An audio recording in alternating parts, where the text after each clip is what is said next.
Uangku memang banyak, tapi bukan untuk membiayai keserakahan mertuaku dan adik iparku.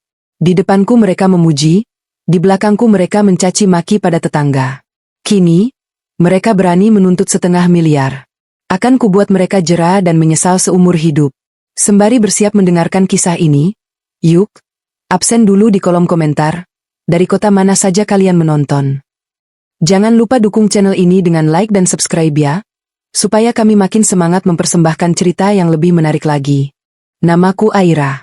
Usiaku baru menginjak 30 tahun, namun aku sudah berhasil mendirikan dan membesarkan sebuah perusahaan distributor kosmetik yang omsetnya menyentuh angka miliaran setiap bulannya.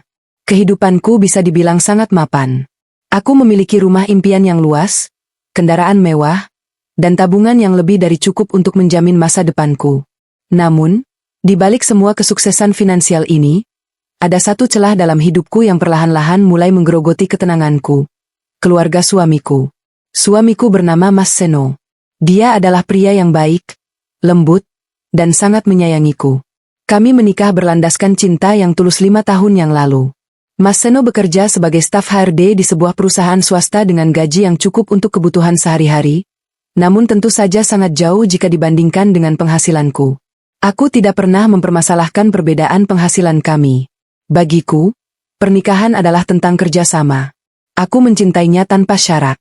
Namun sayangnya, kebaikan Mas Seno seringkali diiringi dengan sikapnya yang terlalu pasif dan cenderung menutup mata jika menyangkut keluarganya sendiri. Keluarga Mas Seno terdiri dari ibu mertuaku dan seorang adik perempuan bernama Rika. Sejak awal pernikahan kami, mereka selalu bersikap sangat manis kepadaku. Terlalu manis, bahkan. Setiap kali aku datang berkunjung ke rumah mereka, senyum lebar selalu menyambutku. Ibu mertuaku akan memasakkan makanan kesukaanku, memujiku setinggi langit di depan Mas Seno, dan menyebutku sebagai menantu kesayangan yang membawa berkah bagi keluarga mereka. Rika, adik iparku yang usianya beda 5 tahun dariku, juga tak kalah manis. Ia selalu memanggilku dengan nada manja, memelukku, dan memuji penampilanku. Mbak Aira cantik banget hari ini. Bajunya pasti mahal ya. Mbak, cocok banget dipakai orang sukses kayak Mbak Aira. Puji Rika suatu sore saat kami sedang duduk santai di ruang tamu rumahnya. Awalnya, aku merasa sangat beruntung diterima dengan tangan terbuka oleh keluarga suamiku. Aku merasa disayangi. Namun, seiring berjalannya waktu, aku mulai menyadari sebuah pola yang aneh. Pujian dan sikap manis itu selalu muncul beriringan dengan sebuah permintaan. Aku masih ingat kejadian beberapa bulan yang lalu. Saat itu, aku dan Mas Seno sedang makan malam di rumah ibu mertua. Setelah makan, ibu mertua membuatkan teh hangat dan duduk di sebelahku dengan raut wajah yang tiba-tiba berubah sendu.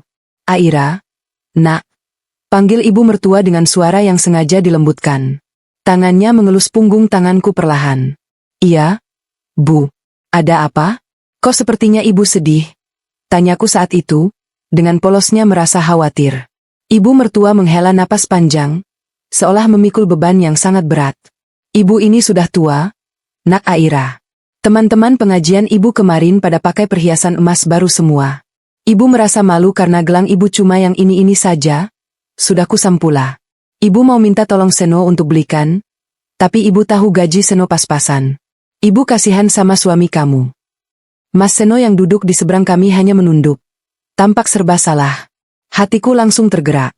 Tanpa berpikir panjang, aku langsung membuka tas dan mengeluarkan sejumlah uang tunai yang jumlahnya belasan juta. Ibu tidak usah sedih. Besok ibu pergi saja ke toko emas langganan, beli gelang yang ibu suka. Pakai uang Aira saja, Bu. Anggap saja hadiah dari Aira, ucapku tulus saat itu. Mata ibu mertua langsung berbinar cerah. Wajah sendunya hilang dalam hitungan detik berganti dengan senyum semeringah. Ya Allah, alhamdulillah. Kamu memang menantu ibu yang paling baik, Aira. Rezekimu pasti makin lancar karena selalu membahagiakan orang tua, ucapnya sambil memelukku erat.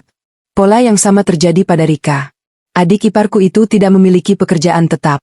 Ia hanya sering gonta-ganti pekerjaan dan lebih banyak menghabiskan waktu di kafe bersama teman-temannya. Suatu hari, Rika datang ke kantorku sambil menangis terisak-isak. Ia bercerita bahwa motor metik yang biasa ia gunakan untuk pergi bekerja, yang padahal jarang ia lakukan, ditarik oleh pihak leasing karena menunggak cicilan selama berbulan-bulan. Mbak Aira, Rika minta tolong banget. Rika malu sama teman-teman. Masa kemana-mana Rika harus naik ojek? Uang jajan Rika dari Mas Seno sama ibu juga nggak cukup. Rika janji bakal cari kerja yang benar kalau Mbak Aira mau bantu lunasi sisa cicilannya. Tolong ya, Mbak. Rengek Rika sambil memegang tanganku dengan tatapan memelas. Sekali lagi, karena tidak tega melihat adik dari pria yang kucintai menangis, aku pun mengeluarkan uang puluhan juta untuk melunasi motor Rika. Saat itu, aku menganggapnya sebagai bentuk sedekah kepada keluarga. Lagi pula, bisnisku sedang sangat bagus. Uang puluhan juta tidak akan membuatku jatuh miskin. Namun, lama-kelamaan, permintaan mereka semakin tidak masuk akal. Bukan lagi soal kebutuhan mendesak, melainkan gaya hidup. Rika mulai sering meminjam tas-tas branded milikku dan tidak pernah mengembalikannya dengan alasan, Mbak Aira kan tasnya banyak, yang ini buat Rika saja ya. Ibu mertua juga mulai berani meminta jatah uang bulanan dengan nominal yang cukup fantastis, jauh melebihi apa yang diberikan Mas Seno kepadanya.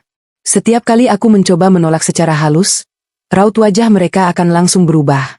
Mereka akan mengeluarkan jurus andalan, menangis, menyebut nasib malang mereka setelah ayah Mas Seno meninggal, dan mengungkit betapa mereka selalu mendoakan kesuksesanku. Ujung-ujungnya, Mas Seno akan turun tangan dan memintaku untuk mengalah. Sayang, tolong mengerti ya. Ibu sudah tua, dan Rika masih labil. Hitung-hitung kita berbagi rezeki. Toh, kamu mampu kan? Begitulah kata-kata yang selalu keluar dari mulut Mas Seno setiap kali aku mengeluhkan sikap keluarganya. Aku hanya bisa menghela napas pasrah. Aku benci keributan. Demi menjaga keharmonisan rumah tanggaku dengan Mas Seno, aku terus-menerus mengalah dan mengabulkan permintaan mereka. Aku membiarkan diriku menjadi mesin ATM berjalan bagi ibu mertua dan adik iparku, bersembunyi di balik kata, kekeluargaan, dan berbagi rezeki. Hingga suatu malam, sebuah pengumuman mengejutkan datang dari keluarga suamiku. Kami sedang berkumpul di ruang keluarga rumah ibu mertua. Cuaca malam itu cukup sejuk setelah hujan deras mengguyur kota sejak sore. Rika tampak sangat gembira, wajahnya berseri-seri sambil terus menatap layar ponselnya. Ibu mertua juga terlihat tidak bisa menyembunyikan senyumnya. Seno, Aira, ada kabar gembira, buka ibu mertua, memecah keheningan di antara kami. Aku dan Mas Seno saling berpandangan sejenak sebelum menatap ibu mertua. Kabar gembira apa, Bu? Tanya Mas Seno penasaran. Rika langsung menyela, tidak sabar untuk menyampaikan sendiri beritanya. Aku mau menikah, Mas. Dimas akhirnya melamarku kemarin malam. Serunya sambil menunjukkan cincin emas putih dengan mata berlian kecil di jari manisnya. Mas Seno tersenyum lebar dan langsung memeluk adiknya. Wah, alhamdulillah. Selamat ya, Dek. Akhirnya kamu nikah juga. Mas ikut senang. Aku pun turut memberikan selamat. Selamat ya, Rika. Semoga lancar sampai hari haji. Siapa nama calonnya? Dimas? Kerja di mana dia sekarang? Iya, Mbak. Namanya Dimas. Dia kerja jadi staf administrasi di pabrik. Anaknya baik banget, sopan, dan sayang banget sama aku dan ibu. Jawab Rika dengan mata berbinar-binar penuh cinta. Alhamdulillah kalau begitu. Terus, rencana pernikahannya kapan? Tanyaku basa-basi, tanpa memiliki firasat buruk apapun saat itu. Ibu mertua mengambil alih pembicaraan. Rencananya sih secepatnya, Aira. Mungkin sekitar 3 bulan lagi. Kami sudah melihat-lihat tanggal baik. Keluarga Dimas juga sudah setuju. Baguslah, Bu. Lebih cepat lebih baik. Kalau ada yang perlu dibantu, bilang saja ya. Mungkin nanti Aira bisa bantu kenalkan dengan teman Aira yang punya bisnis souvenir pernikahan. Tawarku dengan niat baik yang tulus. Namun, senyum di bibir ibu mertua tiba-tiba melebar dengan cara yang aneh. Ia saling berpandangan dengan Rika, sebuah tatapan penuh arti yang tidak bisa kuartikan saat itu. Wah, kebetulan sekali kamu bilang begitu, Aira, kata ibu mertua dengan nada suaranya yang kembali dibuat selembut sutra. Sebenarnya, ibu dan Rika memang mau membicarakan soal bantuan ini sama kamu dan Seno. Bantuan apa, Bu? Tanya Mas Seno. Rika berdeham pelan, membetulkan posisi duduknya agar lebih tegak. Gini loh, Mas, Mbak Aira. Pernikahan itu kan sekali seumur hidup. Rika mau pernikahan Rika nanti berkesan. Bukan cuma buat Rika dan Dimas, tapi juga buat keluarga kita. Ibu kan juga tokoh masyarakat di kampung ini, banyak kenalannya. Nggak enak dong kalau kita bikin acara yang biasa-biasa saja. Firasatku mulai tidak enak. Aku sudah sangat hafal dengan gaya bahasa yang berputar-putar seperti ini. Ini adalah pembukaan sebelum mereka mengajukan permintaan uang. Namun, aku berusaha tetap tenang dan mendengarkan. Lalu, konsep pernikahannya mau seperti apa, Rika? Tanyaku hati-hati. Rika maunya sewa gedung pertemuan di pusat kota, Mbak. Yang ada lampu gantung kristalnya itu. Cateringnya juga Rika mau dari vendor terkenal supaya makanannya enak dan mewah. Terus baju pengantinnya, Rika sudah lihat-lihat desain dari butik ternama. Belum lagi dekorasinya, Rika mau pakai bunga asli semua, impor kalau bisa. Rika merinci impiannya dengan lancar, seolah ia sudah menghafal skrip tersebut. Aku menelan ludah. Dari rincian yang disebutkan Rika saja, aku tahu bahwa biaya yang dibutuhkan tidak akan sedikit. Itu adalah konsep pernikahan mewah yang membutuhkan dana ratusan juta rupiah. Wah, itu pasti butuh biaya besar, Dek. Gaji Mas sama tabungan Mas nggak akan cukup kalau konsepnya semewah itu. Tabunganmu dan Dimas ada berapa?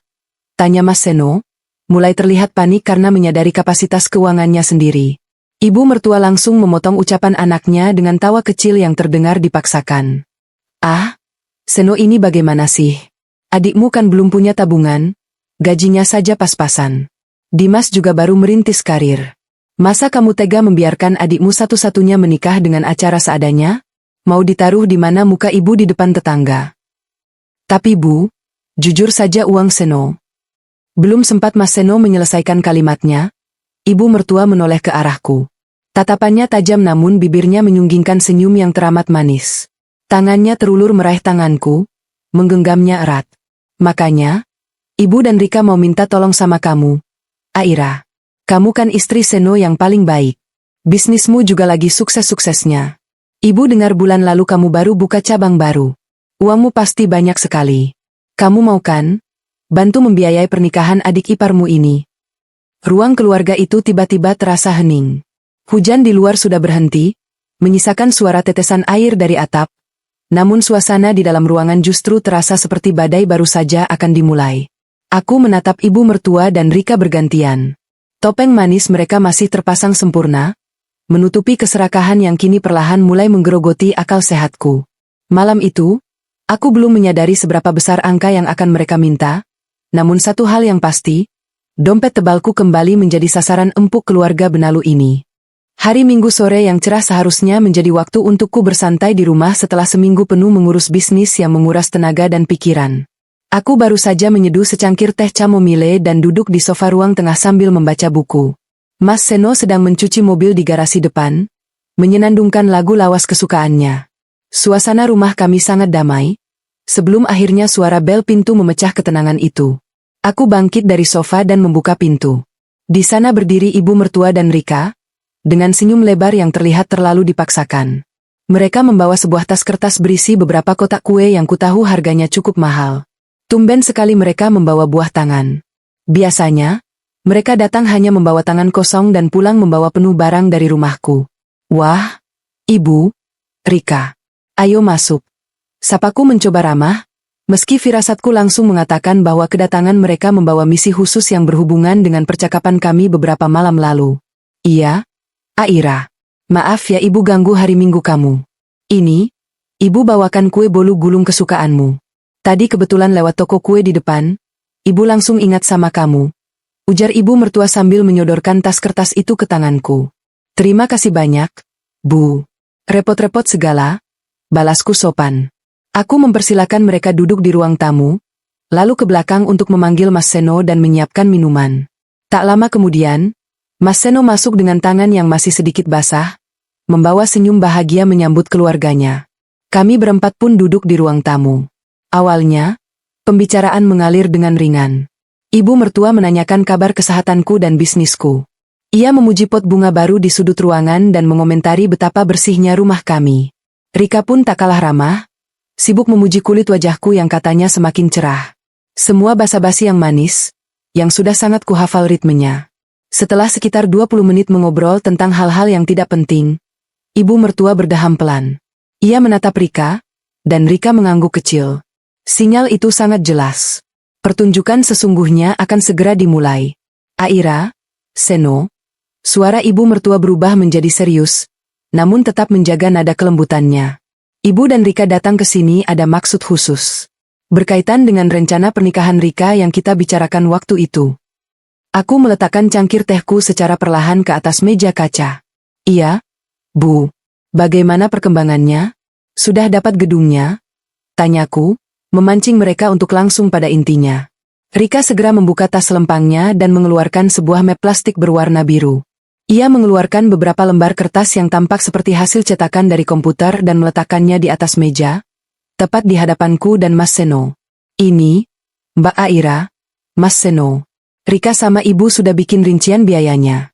Rika sudah survei beberapa tempat dan ketemu vendor yang harganya paling masuk akal tapi kualitasnya bagus, kata Rika dengan suara yang dibuat selembut mungkin.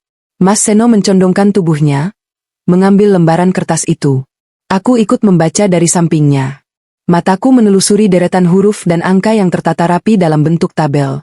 Sewa gedung Grand Mahkota, full day 85 juta rupiah. Catering premium untuk 1000 porsi, 150 juta rupiah. Dekorasi bunga segar lighting, 70 juta rupiah. Baju pengantin desainer, 3 kali ganti, seragam keluarga, 60 juta rupiah. Dokumentasi entertainment, 45 juta rupiah. Seserahan souvenir mewah, 50 juta rupiah. Biaya tak terduga lain-lain, 40 juta rupiah. Mataku terpaku pada bagian paling bawah halaman terakhir. Ada sebuah angka yang dicetak tebal dengan huruf yang sedikit lebih besar. Total estimasi biaya, 500 juta rupiah. Aku merasakan napasku tertahan sejenak. Jantungku berdetak lebih cepat, bukan karena kagum, melainkan karena syok yang luar biasa. 500 juta rupiah. 0,5 miliar. Itu bukan angka yang kecil. Bahkan untukku yang memiliki bisnis miliaran, mencairkan dana tunai sebesar itu untuk sebuah pesta hura-hura yang hanya berlangsung 1 hari adalah sebuah kebodohan finansial. Mas Seno tampak sama terkejutnya denganku. Wajahnya pucat, dan ia meletakkan kertas itu kembali ke meja dengan tangan yang sedikit bergetar. Bu, Rika. Ini angka 0,5 miliar loh. Suara Mas Seno terdengar tercekat. Uang dari mana sebanyak ini? Mas nggak punya uang tabungan sebesar itu. Ibu mertua mendesah pelan, menatap Mas Seno dengan pandangan meremehkan yang sekilas bisa kutangkap. Ya ibu tahu kamu nggak punya uang sebanyak itu, Seno. Makanya ibu bawa rincian ini ke sini. Ibu kan sudah bilang, kita mau minta tolong sama istrimu. Pandangan ibu mertua dan Rika kini beralih sepenuhnya kepadaku.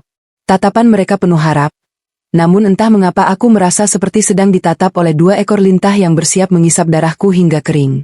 Mbak Aira, Rika memanggilku dengan suara memelas. Rika mohon banget sama Mbak Aira. Rika cuma nikah sekali seumur hidup. Tolong wujudkan pernikahan impian Rika ya, Mbak. Lagi pula, ini demi nama baik keluarga kita juga. Aku mencoba mengatur napas dan mengendalikan emosiku yang mulai mendidih. Aku menatap Rika dengan tegas, menyingkirkan senyum basa-basiku. Rika, Ibu, maaf sebelumnya, ucapku pelan namun sangat jelas. Aira sangat mendukung pernikahan Rika. Aira bersedia membantu, mungkin untuk tambahan biaya souvenir atau baju seragam keluarga. Tapi kalau untuk menanggung total biaya 500 juta, Aira benar-benar tidak bisa. Senyum manis di wajah ibu mertua seketika luntur. Wajahnya berubah mengeras. Tidak bisa bagaimana maksudmu, Aira? Bisnismu kan lancar, uangmu banyak. Masa bantu keluarga sendiri 0,5 miliar saja tidak bisa?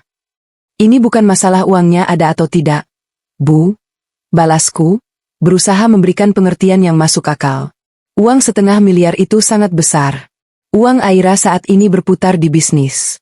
Uang itu untuk modal beli stok barang, gaji ratusan karyawan Aira, sewa gudang, dan operasional lainnya. Aira tidak bisa seenaknya menarik dana perusahaan untuk urusan pribadi yang bukan hal mendesak. Rika memajukan bibirnya, tampak tidak terima. Tapi Mbak, kata teman-teman Mbak di Instagram, Mbak baru saja beli mobil baru bulan lalu. Beli mobil miliaran bisa? Masa buat bantu pernikahan adik ipar sendiri cuma 500 juta nggak bisa? Mbak Aira pelit ya sama Rika. Kalimat Rika bagaikan tamparan keras di wajahku. Aku baru saja membeli mobil operasional untuk keperluan distribusi barang perusahaanku, bukan untuk foya-foya pribadiku, dan dia berani menyebutku pelit? Kemarahanku mulai naik ke ubun-ubun, namun aku menahannya sekuat tenaga. Rika, mobil itu untuk aset perusahaan, bukan sekadar gaya-gayaan, tegasku, menatap matanya langsung. Dan pernikahan mewah itu bukan kewajibanku. Kalau memang kalian dan keluarga Dimas hanya punya budget 50 juta, ya buatlah acara yang sesuai dengan dana 50 juta. Menikah itu yang penting sah secara agama dan hukum, bukan seberapa mewah pestanya. Wajah ibu mertua kini memerah menahan marah. Ia menggebrak meja kaca di depannya cukup keras hingga membuat cangkir teh kami berdenting tajam. Aku tersentak kaget. Aira, jaga bicaramu, bentak ibu mertua, menudingkan jari telunjuknya ke arahku. Topeng manisnya telah hancur sepenuhnya, menampakkan wajah aslinya yang penuh tuntutan. Kamu pikir ibu mau dipermalukan di depan tetangga? Kamu mau ibu dibilang keluarga miskin yang mengadakan hajatan murahan? Kamu ini menantu di rumah ini. Sudah menjadi kewajibanmu untuk mengangkat derajat keluarga suamimu. Aku menatap ibu mertua dengan perasaan tak percaya. Kewajiban dari mana? Bu? Aira tidak punya kewajiban membiayai pesta mewah yang di luar batas kemampuan kalian. Aira sudah sering membantu kalau ada kesulitan mendesak, tapi ini murni keinginan foya-foya. Jangan perhitungan sama keluarga, Aira. Uangmu kan banyak, teriak ibu mertua, matanya melotot tajam padaku. Kapan lagi kamu membahagiakan adik iparmu satu-satunya? Ingat, harta yang kamu miliki itu tidak akan dibawa mati. Seharusnya kamu bersyukur bisa beramal untuk keluarga suamimu. Kalau Seno tidak menikah denganmu, belum tentu bisnismu bisa sesukses sekarang. Doa ibunyalah yang melancarkan rezekinya. Aku terdiam. Darahku berdesir panas mendengarkan omong kosongnya. Aku bekerja siang dan malam, merintis bisnis dari nol bahkan sebelum aku mengenal Mas Seno, dan kini dia mengklaim bahwa kesuksesanku adalah berkat doa ibunya? Sungguh tidak masuk akal. Aku menoleh ke arah Mas Seno, berharap suamiku akan membelaku dan menyadarkan ibu dan adiknya. Namun, apa yang kulihat membuat hatiku mencelos. Mas Seno hanya menundukkan kepala, memijat pelipisnya dengan wajah stres. Mas Seno, kamu diam saja, pancingku, menuntut ketegasannya. Mas Seno mengangkat wajahnya, menatapku dengan pandangan memelas. Sayang, kamu tenang dulu. Ibu, Rika, kalian juga jangan emosi. Mas Seno mengambil napas dalam-dalam sebelum melanjutkan kalimatnya yang membuatku merasa ditusuk dari belakang. Sayang, mungkin kamu bisa pertimbangkan lagi. Maksudku, nggak harus 500 juta penuh. Mungkin separuhnya. Hitung-hitung kita nabung pahala buat keluarga. Ya? Kasihan Rika, dia cuma mau pestanya berkesan. Aku menatap Mas Seno dengan rasa kecewa yang mendalam. Ia lagi-lagi memilih untuk mencari posisi aman, meminta istrinya yang berkorban demi memuaskan keegoisan keluarganya. Ia tidak melihat betapa tidak masuk akalnya tuntutan ini. Nggak bisa, Mas, kataku dengan suara dingin dan tegas. Aku berdiri dari sofa, menandakan bahwa pembicaraan ini sudah selesai. Aku tegaskan sekali lagi. Aku tidak akan mengeluarkan uang 500 juta untuk pesta pernikahan Rika. Titik. Silakan kalian cari pinjaman ke bank kalau memang memaksakan diri ingin pesta mewah. Mendengar keputusanku yang mutlak, Rika langsung menangis histeris. Ia menutupi wajahnya dengan tangan sambil meraung-raung. Ibu, Mbak Aira jahat banget sama Rika. Rika kan cuma mau nikah bahagia, Bu. Ibu mertua langsung memeluk Rika, menatapku dengan pandangan penuh kebencian. Kamu memang menantu yang tidak tahu diuntung, Aira. Sombong mentang-mentang kaya. Ingat ya, uangmu tidak akan berkah kalau kamu pelit sama keluarga. Ayo Rika, kita pulang. Percuma kita minta tolong sama orang yang hatinya sudah buta karena harta. Ibu mertua menarik tangan Rika, lalu mereka berdua berjalan cepat keluar dari rumahku, membanting pintu depan dengan sangat keras hingga bingkai foto di dinding sedikit miring. Ruang tamu kembali hening, namun suasananya terasa sangat panas dan tegang. Mas Seno mengusap wajahnya kasar, menatapku dengan tatapan frustrasi. Kamu terlalu keras sama mereka, Ra. Seharusnya kamu bisa menolak dengan cara yang lebih halus. Nggak perlu sampai menyuruh mereka pinjam uang ke bank segala, tegur Mas Seno pelan. Cara lebih halus bagaimana lagi? Mas? Aku sudah menolak baik-baik di awal. Mereka yang memaksa dan marah-marah. Kamu sendiri kenapa diam saja saat mereka memeras istrimu? Balasku, air mataku mulai menggenang karena amarah dan rasa tidak dihargai. Mereka bukan memeras, Ra. Mereka cuma minta tolong. bela Mas Seno, masih enggan melihat kesalahan keluarganya. Aku tersenyum sinis.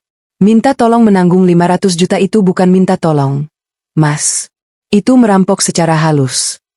Tanpa menunggu balasan dari Mas Seno, aku berbalik dan berjalan masuk ke kamar. Aku mengunci pintu dari dalam, membiarkan Mas Seno sendirian di ruang tamu. Aku menjatuhkan diri ke atas kasur, menatap langit-langit kamar dengan pikiran yang berkecamuk. Permintaan 500 juta itu membuka mataku lebar-lebar. Selama ini aku mengira mereka hanya keluarga yang sedikit ketergantungan, namun hari ini aku melihat sifat asli mereka yang serakah dan tak tahu malu. Dan sikap suamiku yang selalu membela mereka semakin membuat hatiku sakit. Malam itu, aku tidak bisa tidur.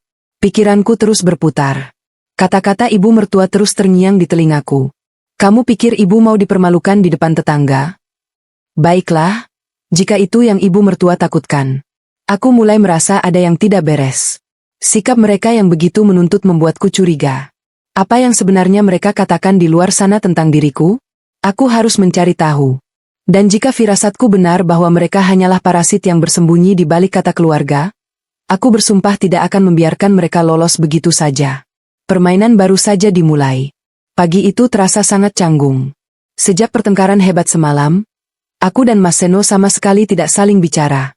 Ia bangun lebih pagi dari biasanya, bersiap-siap ke kantor dalam diam, menenggak kopinya dengan cepat, lalu pergi begitu saja setelah sekadar mencium keningku tanpa mengucapkan sepatah kata pun. Sikapnya yang dingin itu semakin menggores luka di hatiku. Bukannya menenangkanku atau mencoba mencari jalan tengah yang rasional, suamiku justru memilih untuk merajuk. Seolah-olah penolakanku untuk membuang uang 500 miliar demi gengsi keluarganya adalah sebuah dosa besar yang tak termaafkan. Setelah mobil Mas Seno meninggalkan pekarangan rumah, aku duduk terdiam di meja makan yang terasa sangat besar dan sepi. Pikiranku berkecamuk hebat. Kata-kata ibu mertuaku semalam terus berputar-putar bagaikan kaset rusak di dalam kepalaku. Tatapan matanya yang penuh kebencian, telunjuknya yang menuding tepat ke depan wajahku, dan suara melengking Rika yang menuduhku pelit, semuanya terasa begitu nyata dan menyakitkan. Aku sudah berkorban begitu banyak untuk keluarga ini. Aku melunasi hutang-hutang mereka, membelikan barang-barang mewah yang tidak mampu mereka beli sendiri, bahkan aku seringkali mengesampingkan kepentinganku sendiri demi melihat mereka tersenyum. Namun, inikah balasan yang kudapatkan? Aku mengambil ponselku dan melihat jadwal hari ini. Ada 2 rapat penting dengan distributor dan peninjauan gudang baru. Namun, kepalaku rasanya terlalu pening untuk memikirkan urusan pekerjaan. Hatiku tidak tenang. Aku butuh jawaban. Aku harus tahu apa sebenarnya yang ada di dalam kepala ibu mertua dan adik iparku. Apakah mereka benar-benar semarah itu? Atau ini hanya taktik manipulasi mereka yang biasa agar aku merasa bersalah dan akhirnya mengalah? Tanpa berpikir panjang, aku meraih kunci mobilku. Aku memutuskan untuk membatalkan semua jadwalku hari ini dan menyerahkan urusan kantor kepada asisten kepercayaanku. Tujuanku pagi ini hanya satu, pergi ke rumah ibu mertua. Aku tidak berniat untuk melabrak atau melanjutkan pertengkaran semalam. Aku hanya ingin melihat situasi dari jauh, atau jika memungkinkan, berbicara dari hati ke hati dengan ibu mertua tanpa kehadiran Mas Seno maupun Rika. Aku berharap, dengan pendekatan yang lebih tenang di pagi hari yang cerah ini, ibu mertua bisa berpikir lebih jernih dan menyadari betapa tidak masuk akalnya tuntutan 500 juta itu. Perjalanan dari rumahku di pusat kota menuju kawasan perumahan ibu mertua di pinggiran kota memakan waktu sekitar 45 menit. Kawasan tempat tinggal ibu mertua adalah sebuah perkampungan padat penduduk yang jalannya hanya muat untuk 2 mobil berpapasan. Rumah-rumah saling berdempetan, dan interaksi antar tetangga sangatlah erat, khas kehidupan masyarakat perkampungan. Sesampainya di dekat jalan masuk menuju gang rumah ibu mertua, aku sengaja tidak memarkir mobilku tepat di depan rumahnya. Aku memilih untuk memarkir mobilku di dekat lapangan bulu tangkis yang berjarak sekitar 100 meter dari rumah ibu mertua. Entah mengapa, instingku menyuruhku untuk berjalan kaki saja, agar kedatanganku tidak terlalu mencolok. Aku mengenakan pakaian yang sangat kasual, celana kulot panjang, kaos lengan pendek, dan kacamata hitam untuk menghalau terik matahari pagi. Aku berjalan perlahan menyusuri gang selebar 3 meter itu. Suasana pagi di kampung ini selalu ramai.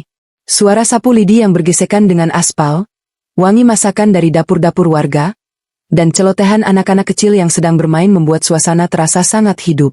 Saat aku tinggal beberapa puluh meter lagi dari rumah ibu mertua, langkahku terhenti. Di pertigaan gang, tepat di bawah pohon mangga yang rimbun, terparkir sebuah gerobak sayur keliling milik Bey Minah, tukang sayur langganan warga sekitar. Seperti biasa, gerobak itu dikerumuni oleh ibu-ibu berdaster yang sedang sibuk memilih sayuran sambil bertukar gosip pagi. Pemandangan yang sangat biasa. Namun, yang membuat jantungku tiba-tiba berdetak lebih cepat adalah sosok dua wanita yang berdiri di tengah kerumunan itu. Ibu mertuaku dan Rika. Aku segera menepi, menyembunyikan diriku di balik tembok pagar sebuah rumah kosong yang posisinya cukup dekat dengan gerobak sayur itu. Dari tempatku berdiri, aku tidak bisa dilihat oleh mereka, namun suara mereka terdengar sangat jelas. Jarak kami hanya terhalang tembok tipis dan jarak sekitar 5 meter. Awalnya, aku berniat untuk keluar dari persembunyianku dan menyapa mereka dengan ramah, berpura-pura tidak ada pertengkaran hebat semalam. Namun, niat itu seketika hancur berkeping-keping saat aku mendengar namaku disebut dengan nada yang sangat merendahkan. Iya, Bu Tejo. Rika ini bulan depan mau nikah? Terdengar suara ibu mertuaku, nadanya penuh dengan kebanggaan yang dibuat-buat. Pestanya nggak di kampung sini dong. Sempit. Kita mau sewa gedung Grand Mahkota di kota sana. Cateringnya pesan yang paling mahal, bajunya juga desainer ternama. Terdengar suara decak kagum dari ibu-ibu yang lain. Wah, hebat banget Bu. Gedung mahkota itu kan mahal banget sewa seharinya. Berarti mantunya yang sekarang ini orang kaya raya ya, Bu? Tanya suara lain, sepertinya Bu RT. Aku mendengar Rika mendengus sinis. Calon suami Rika MAH orang biasa aja, Bu RT. Tapi kan keluarga kita mampu. Apalagi kita ini kan keluarga terpandang. Ya harus mewah dong. Wah, pasti ini disponsori sama menantu sulung ibu yang bos kosmetik itu ya? Si Aira? Enak bener ya Bu punya mantu kaya raya? Semua tinggal minta. Goda Bu Tejo. Tubuhku membeku.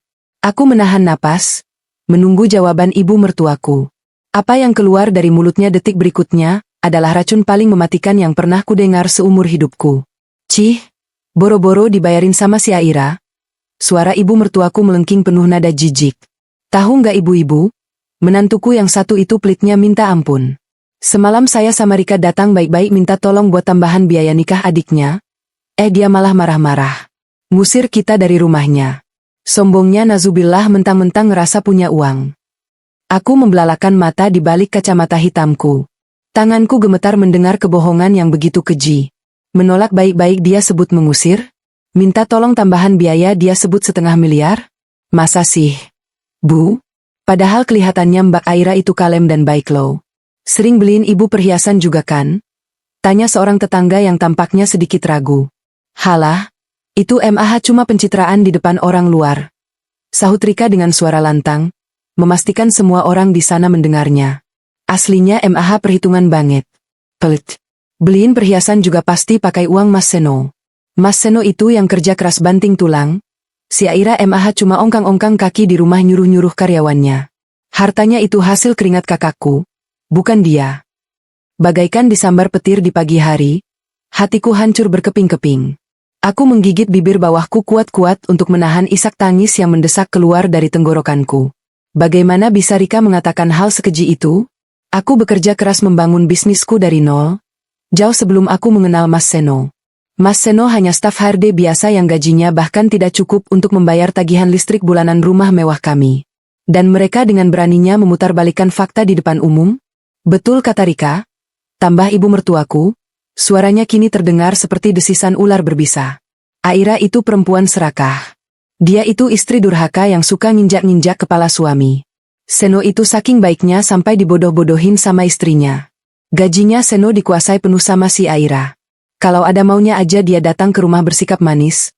Tapi di belakang, uang 1000 perak pun dihitung sama dia. Keluarga benalu, katanya.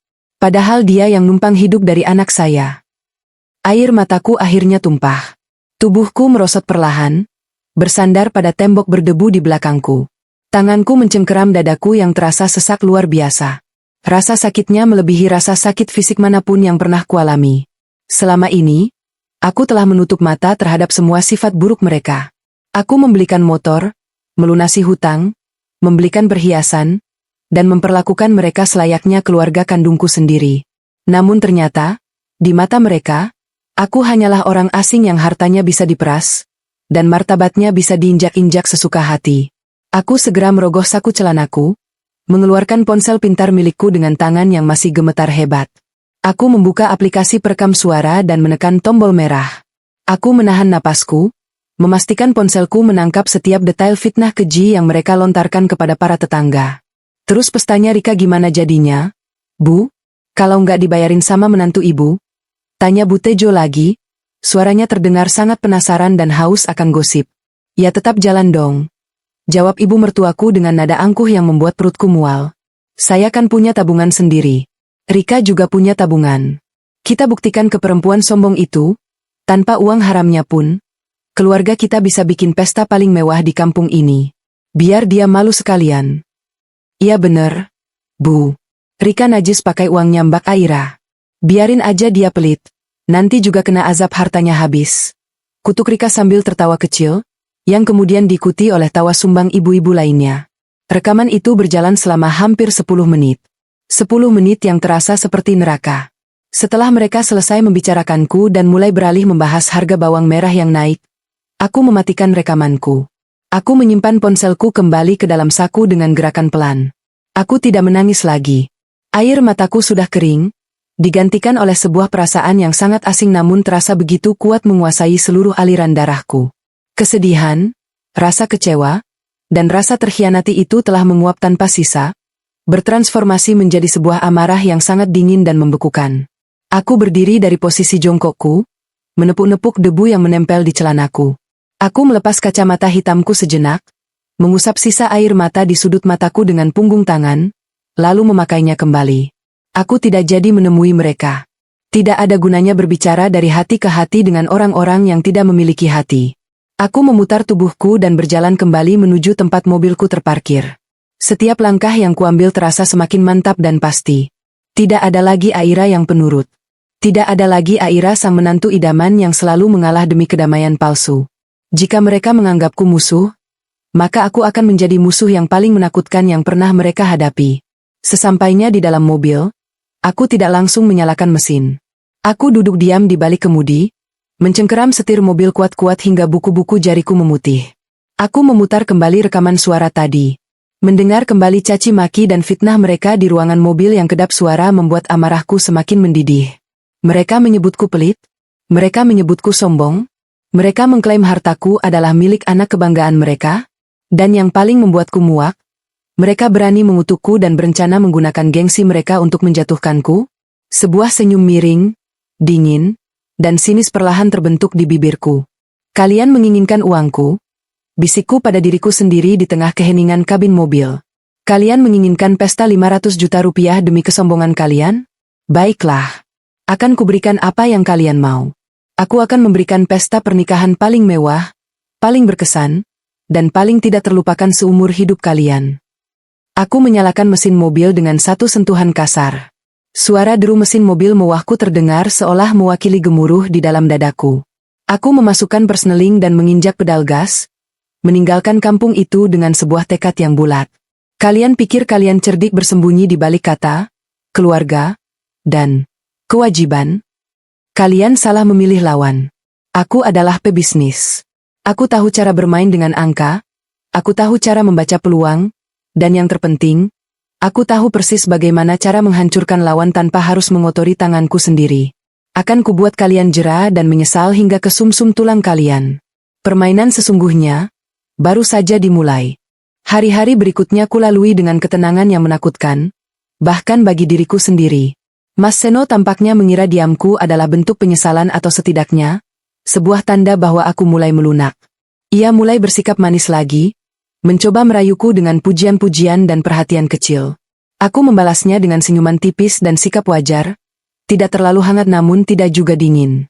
Aku sedang mengumpulkan tenaga, merajut sebuah jaring yang sangat kuat dan mematikan untuk menjerat para benalu yang selama ini menghisap darahku.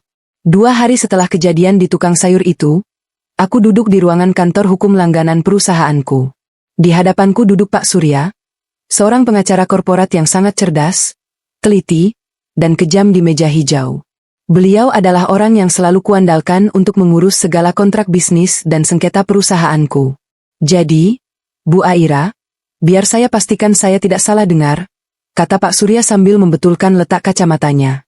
Ia menatapku dengan pandangan profesional yang tajam.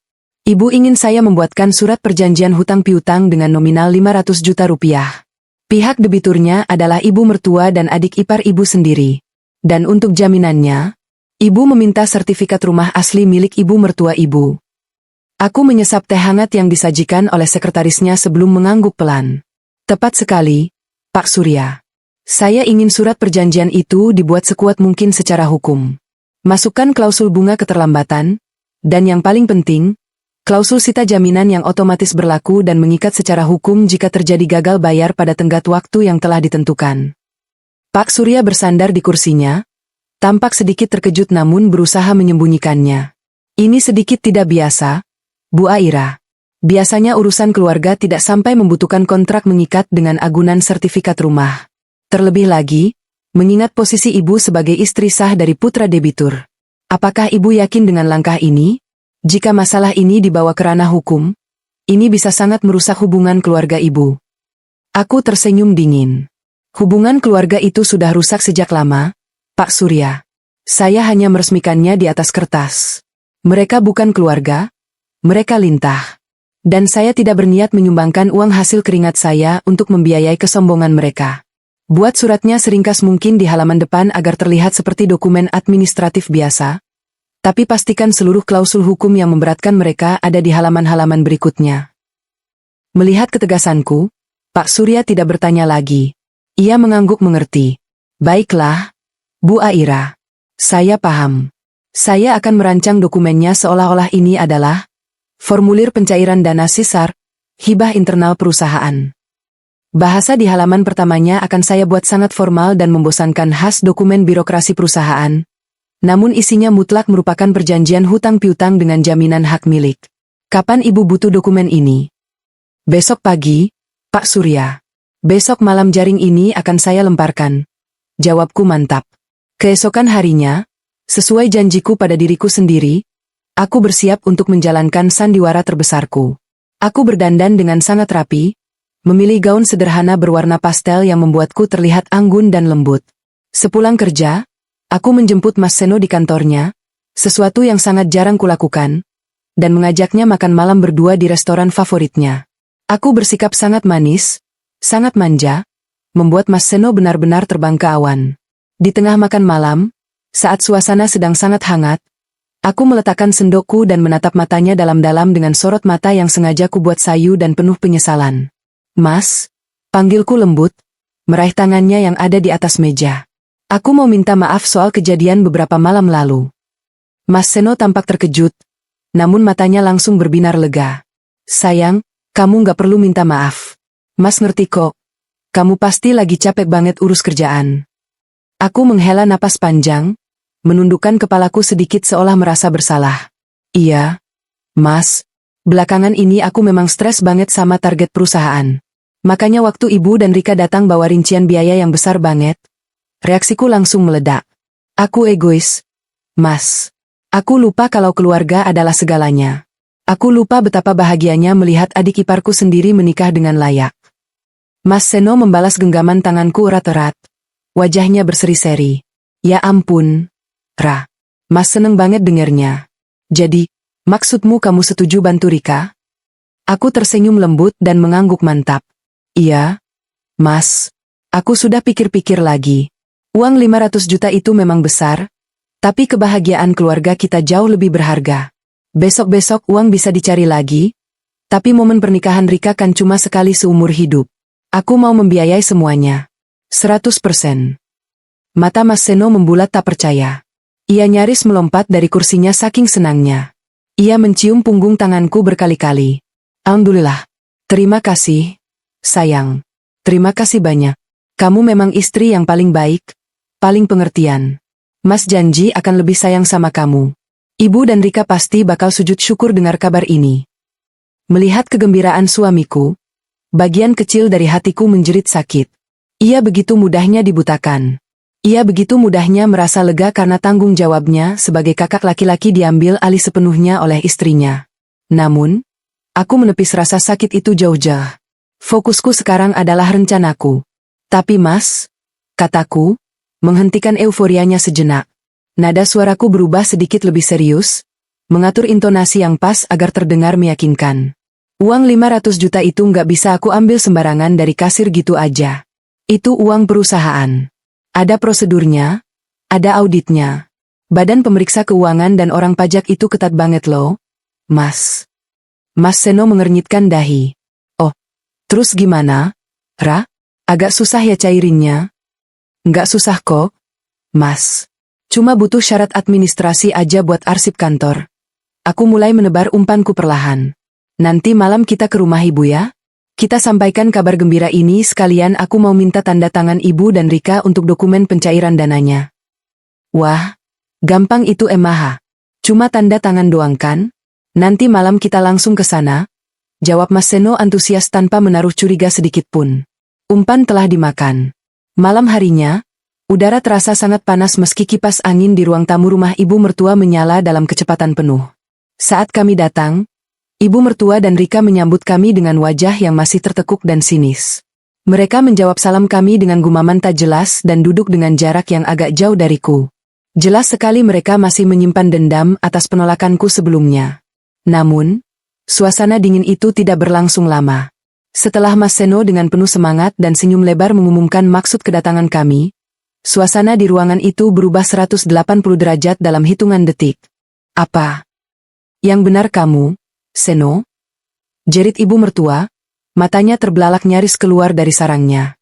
Ia langsung melompat dari tempat duduknya dan menghampiriku. Mbak Aira beneran mau bayarin 500 juta itu? Semuanya.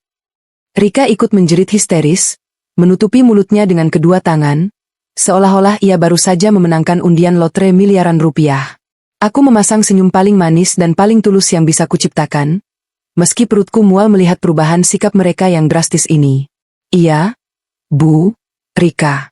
Aira minta maaf ya soal kemarin. Aira lagi banyak pikiran soal kerjaan, jadi gampang emosi. Setelah Aira pikir-pikir, ibu benar. Uang gak akan dibawa mati. Aira ingin melihat Rika bahagia. Lagi pula, pernikahan ini kan bawa nama baik keluarga kita juga. Mendengar kalimat manisku, ibu mertua langsung memelukku erat-erat, mencium kedua pipiku dengan penuh semangat. Ya Allah, Gusti, Alhamdulillah. Ibu tahu kamu itu menantu yang paling berhati emas. Aira, ibu selalu doakan kamu sehabis salat supaya rezekimu makin melimpah ruah. Rika, cepat bilang terima kasih sama kakak iparmu yang cantik ini. Rika langsung ikut memelukku, matanya berkaca-kaca, entah karena terharu atau karena membayangkan pesta mewahnya. Makasih banyak ya, Mbak Aira. Rika sayang banget sama Mbak Aira. Mbak Aira memang malaikat penolong keluarga kita. Pujian-pujian manis itu terus mengalir deras seperti air bah, persis seperti yang sering kudengar sebelum pertengkaran itu terjadi. Jika saja aku tidak pergi ke tukang sayur pagi itu, jika saja aku tidak mendengar rekaman caci maki mereka yang menyebutku, perempuan serakah, dan pelit, mungkin hatiku akan luluh. Namun saat ini, setiap pujian yang keluar dari mulut mereka terdengar seperti desisan bisa ular di telingaku. Menjijikkan, memuakkan. Aku membiarkan mereka larut dalam euforia keserakahan mereka selama beberapa menit.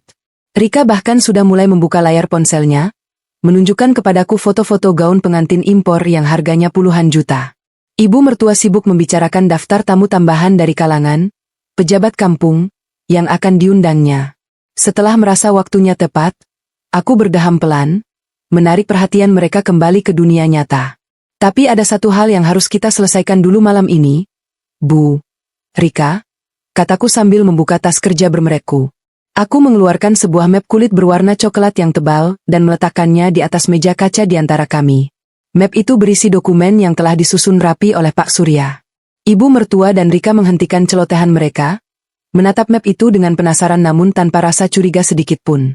Mas Seno yang duduk di sebelahku hanya tersenyum membenarkan. Ini apa, Aira? Tanya ibu mertua, menunjuk map tersebut. Aku membuka map itu, memperlihatkan tumpukan kertas dengan kop surat perusahaanku di halaman depannya. Judul besar di tengah halaman itu bertuliskan, Formulir Pencairan Dana Bantuan Kesejahteraan Keluarga, Share Internal. Judul yang sangat meyakinkan dan terdengar seperti sedekah perusahaan. Ini cuma berkas administrasi, Bu. Jelasku dengan nada suara datar dan menenangkan, seolah ini adalah hal paling lumrah di dunia. Seperti yang Aira bilang ke Mas Seno, dana 500 juta itu nggak bisa cair begitu saja pakai uang pribadi. Aira harus pakai uang perusahaan. Nah, bagian keuangan Aira butuh bukti tertulis kemana uang sebesar itu pergi supaya laporan pajaknya aman. Rika mengangguk-angguk paham, meski aku yakin ia tidak mengerti sama sekali tentang akuntansi perusahaan. Oh, jadi Rika tinggal tanda tangan aja di sini, Mbak? Tanyanya sambil mengulurkan tangan meminta pena. Tunggu sebentar, Rika. Tahan ucapanku dengan halus. Karena nominalnya sangat besar, 500 miliar, pihak perusahaan butuh jaminan administratif. Bukti kuat bahwa dana ini benar-benar disalurkan ke keluarga inti yang jelas latar belakang ekonominya, bukan digelapkan oleh karyawan. Ibu mertua mulai mengerutkan kening. Jaminan administratif gimana maksudmu, Aira? Ibu nggak paham urusan kantor begitu. Aku mempertahankan senyum tenangku. Jantungku berdetak kencang, namun aku tidak membiarkan sedikit pun keraguan terlihat di wajahku. Ini adalah titik krusialnya. Hanya formalitas kok, Bu, ujarku santai. Ibu cukup lampirkan fotokopi KTP, kartu keluarga, dan sertifikat asli rumah ini. Ruangan itu mendadak hening.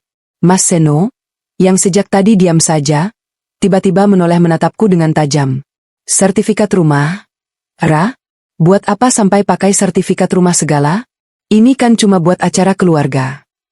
Aku menatap Mas Seno dengan pandangan memelas, meminta pengertian. Mas, ini prosedur standar perusahaan kalau mengeluarkan dana di atas 100 juta tanpa proyek kerja yang jelas.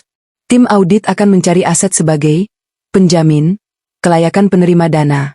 Sertifikat itu nggak diapa-apain kok. Cuma disimpan di brankas kantorku sebagai lampiran pelengkap dokumen ini. Kalau audit tahunan selesai bulan depan, sertifikatnya langsung aku kembalikan ke ibu utuh tanpa lecet sedikit pun.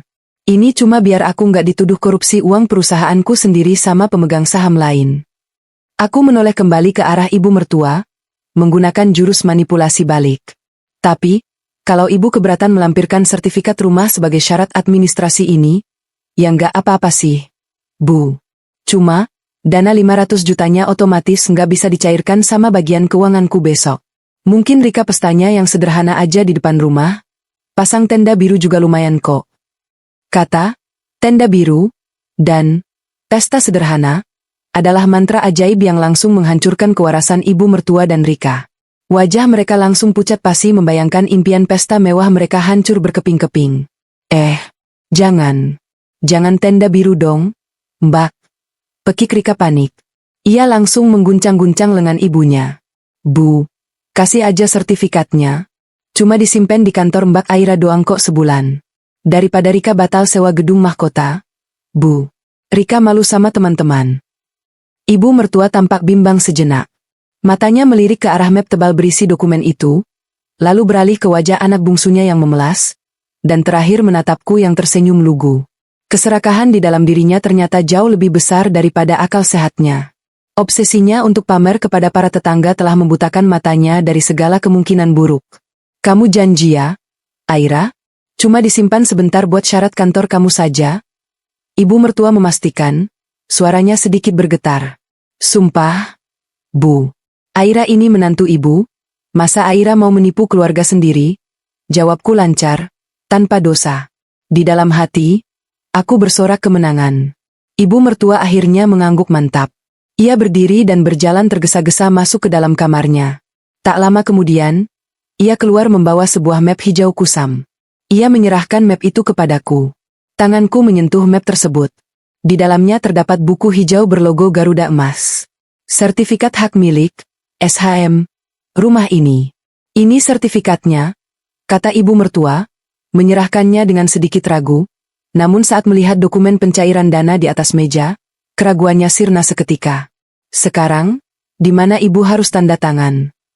Aku membuka halaman terakhir dari tumpukan dokumen tebal itu. Sengaja aku menutupi bagian atas kertasnya dengan lenganku secara natural. Aku menyodorkan sebuah pena tinta mahal ke arah ibu mertua dan Rika.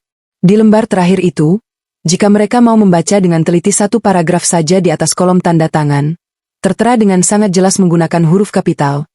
Pihak kedua dengan ini menyatakan sepakat mengagunkan aset berupa sertifikat hak milik sebagai jaminan pelunasan hutang piutang sebesar Rp500 juta kepada pihak pertama, yang jatuh tepat 1 hari setelah tanggal acara pernikahan pihak kedua dilaksanakan. Namun, mata mereka sudah buta oleh bayangan gemerlap lampu kristal gedung mahkota dan tumpukan uang 500 juta. Tanpa membaca satu huruf pun dari dokumen setebal 15 halaman itu, Ibu mertua dan Rika membubuhkan tanda tangan mereka di atas materai Rp10.000 dengan gerakan cepat dan antusias. Aku mengambil kembali dokumen itu, meniup pelan tinta yang masih basah, lalu menutup map coklat tersebut dengan bunyi, klik, yang sangat memuaskan di telingaku. Aku memasukkan map berisi surat perjanjian sakti dan sertifikat rumah itu ke dalam tasku dengan perlahan dan penuh kemenangan. Beres, ucapku, melebarkan senyumanku yang paling berbisa. Besok siang, uang 500 juta sudah masuk ke rekening Rika. Ibu mertua dan Rika kembali bersorak kegirangan, berpelukan sambil melompat-lompat kecil layaknya pemenang kuis di televisi. Mas Seno menatap keluarganya dengan senyum lega yang menenangkan hatinya.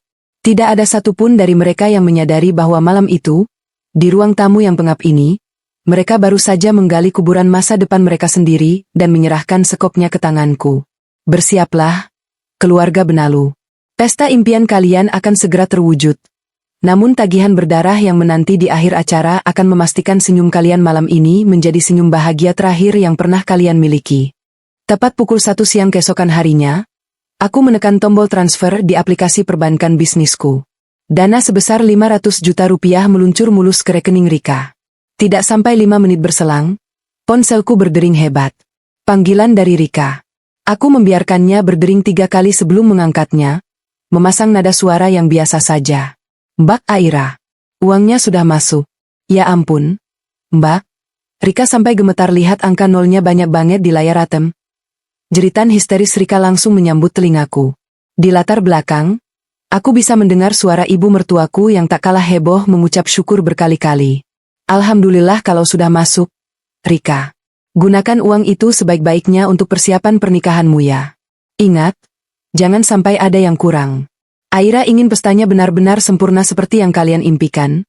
Jawabku dengan senyum tipis yang tentu saja tidak bisa mereka lihat. Sejak hari itu, rumah ibu mertuaku berubah layaknya markas panitia festival besar. Setiap kali aku dan Mas Seno berkunjung, ruang tamu selalu dipenuhi dengan tumpukan majalah pernikahan, contoh kain kebaya, kotak-kotak souvenir mewah, dan berbagai katalog catering. Ibu mertua dan Rika seperti orang kesurupan yang sedang menghabiskan uang kaget.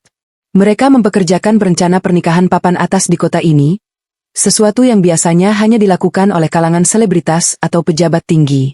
Aku hanya duduk diam di sofa, mengamati pertunjukan keserakahan itu dengan tenang. Sesekali, Rika akan menunjukkan desain gaun pengantinnya yang bertabur kristal Swarovski. Gaun itu saja harganya mencapai 40 juta rupiah. Ibu mertua tak mau kalah. Ia memesan 3 pasang kebaya berbahan sutra-sutra premium dengan sulaman benang emas untuk dipakai berganti-ganti selama acara berlangsung. Namun, yang paling membuatku muak bukanlah gaya hidup foya-foya mereka, melainkan kebohongan yang terus mereka tebarkan di lingkungan sekitar. 2 minggu sebelum hari pernikahan, aku menyempatkan diri datang ke rumah ibu mertua sendirian untuk mengantarkan beberapa tambahan souvenir yang mereka minta. Saat aku melangkah masuk ke halaman, aku mendengar suara riuh ibu-ibu tetangga yang sedang berkumpul di teras. Seperti biasa, ibu mertuaku sedang menjadi pusat perhatian. Wah, hebat betul ya Bu hajatan Rika besok. Saya dengar cateringnya pesan dari Hotel Bintang 5, tanya Bu RT dengan nada takjub. Ibu mertua tertawa renyah, tawa yang penuh dengan keangkuhan. Iya dong, Bu RT. Rika ini kan anak bungsu kebanggaan saya. Masa mau dikasih pesta yang biasa-biasa saja? Saya dan Rika sudah nabung bertahun-tahun demi acara ini. Biar semua orang tahu, keluarga kita ini bukan keluarga sembarangan. Loh, bukannya biayanya dibantu sama Mbak Aira? Bu, kan Mbak Aira pengusaha sukses? Celetuk salah satu tetangga yang lain. Langkahku terhenti di balik pilar teras. Aku menajamkan telinga. Aduh, boro-boro dibantu. Seru ibu mertua dengan suara lantang, sengaja agar semua orang mendengarnya. Menantu yang itu MAH pelitnya bukan main. Dikasih tahu adiknya mau nikah, boro-boro nawarin bantuan, ngeluarin uang sepeser pun dia nggak mau. Alasannya uangnya lagi diputar di bisnis lah, inilah, itulah. Padahal kita tahu sendiri dia baru beli mobil baru. Sombongnya saja yang digedein. Untung tabungan saya dan Rika cukup buat gelar pesta mewah ini tanpa campur tangan uang haramnya. Ih, kok pelit banget sih Mbak Aira. Kasihan ya Mas Seno punya istri perhitungan begitu. Sahut tetangga itu lagi, termakan mentah-mentah oleh kebohongan ibu mertuaku. Aku tersenyum sinis di balik pilar. Hatiku tidak lagi sakit seperti saat pertama kali mendengar fitnah mereka di tukang sayur. Sekarang, setiap kebohongan yang mereka ucapkan justru menjadi hiburan tersendiri bagiku. Mereka sedang membangun istana pasir kesombongan yang sangat tinggi, tanpa menyadari bahwa aku sedang memegang selang air yang siap menghancurkan fondasinya dalam sekali semprotan. Aku memutuskan untuk tidak jadi masuk, meletakkan kantong souvenir itu di kursi teras depan tanpa bersuara, lalu berjalan kembali ke mobilku. Biarlah mereka menikmati panggung sandiwara mereka sedikit lebih lama. Hari yang ditunggu-tunggu pun tiba. Hari pernikahan Rika. Gedung Grand Mahkota malam itu disulap menjadi taman bunga di dalam ruangan. Ribuan mawar putih dan lili impor menghiasi setiap sudut ruangan, menyebarkan aroma wangi yang semerbak. Lampu kristal raksasa di tengah ruangan memancarkan cahaya keemasan yang mewah. Alunan musik dari band pengiring profesional mengalun lembut, menyambut kedatangan ratusan tamu undangan. Rika duduk di pelaminan bak seorang ratu dari negeri dongeng.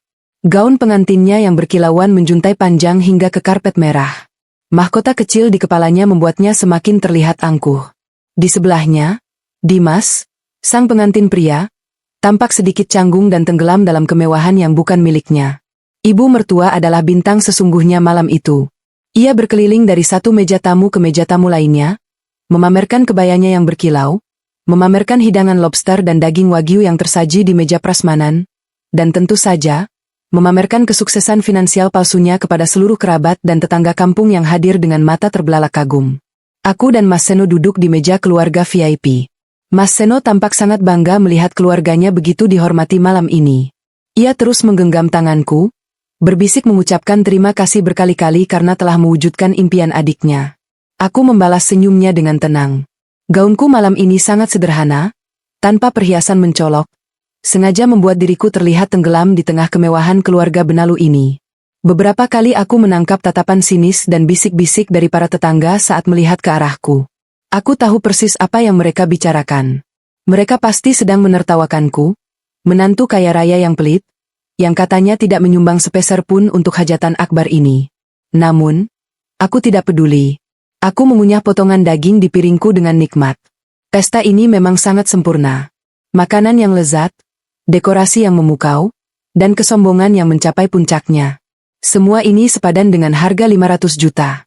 Menjelang akhir acara, saat sesi foto keluarga, Rika menarik lengan ibunya dan berbisik cukup keras hingga aku bisa mendengarnya. Bu, lihat deh Mbak Aira. Mukanya datar banget. Pasti dia iri lihat Rika bisa bikin pesta semewah ini pakai uang yang dia kasih secara cuma-cuma. Ibu mertua tersenyum mengejek sambil melirikku sekilas. Biarin saja. Biar dia sadar, tanpa dia pun kita bisa bersinar. Bodoh sekali dia mau saja memberikan uang sebanyak itu hanya karena ancaman tenda biru. Aku menatap tepat ke arah lensa kamera fotografer saat kilat cahaya menyala, merekam senyum paling manis dan paling dingin yang pernah kuberikan. Nikmatilah malam ini, Rika, Ibu. Nikmatilah mahkota dan pujian palsu kalian.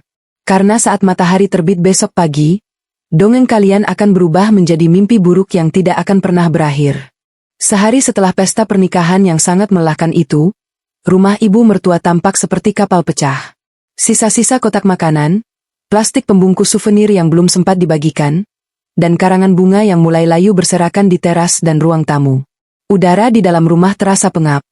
Pukul 10 pagi, aku dan Mas Seno datang berkunjung, dengan alasan ingin membantu membereskan kekacauan pasca acara. Saat kami masuk, pemandangan di ruang tengah langsung menyita perhatianku. Ibu mertua, Rika, dan Dimas sedang duduk bersila di atas karpet berbulu. Di tengah-tengah mereka, berserakan ratusan amplop sumbangan dari para tamu semalam. Mereka sedang sibuk menyobek pinggiran amplop dan mengeluarkan isinya. Namun, raut wajah mereka sama sekali tidak mencerminkan kebahagiaan. Aduh, Bu RT ini pelit banget sih. Datang bawa rombongan keluarga 5 orang, makan prasmanan sampai nambah daging wagyu. Masa nyumbang cuma 50.000 perak? Sungut Rika sambil melempar sebuah amplop merah ke tumpukan amplop kosong dengan kasar. Wajahnya ditekuk masam, mahkota ratunya telah sirna digantikan dengan wajah serakah aslinya. Ibu mertua yang sedang mencatat di buku tulis ikut mendengus kesal. Ini lagi, si Tejo. Katanya juragan beras, nyumbang cuma 100.000. Pantas saja usahanya seret. Banyak tamu dari kampung kita yang nyumbangnya nggak sebanding sama harga makanan yang mereka telan semalam. Rugi bandar kita ini namanya. Dimas, suami baru Rika, tampak canggung. Ia menghitung tumpukan uang kertas di tangannya yang didominasi pecahan 10.000 dan 20.000. Total dari kotak yang ini baru dapat sekitar 3 jutaan. Bu. Padahal yang datang rame banget. Mas Seno yang baru saja meletakkan kunci mobil di atas meja bufet langsung menegur mereka dengan nada lembut. Ibu, Rika, kalian ini bagaimana sih? Namanya orang nyumbang itu kan seikhlasnya. Nggak boleh dihitung-hitung begitu dan diharap untungnya. Yang penting kan acaranya semalam sukses, Rika sudah sah, dan semua tamu pulang dengan perut kenyang. Jangan perhitungan begitu ah.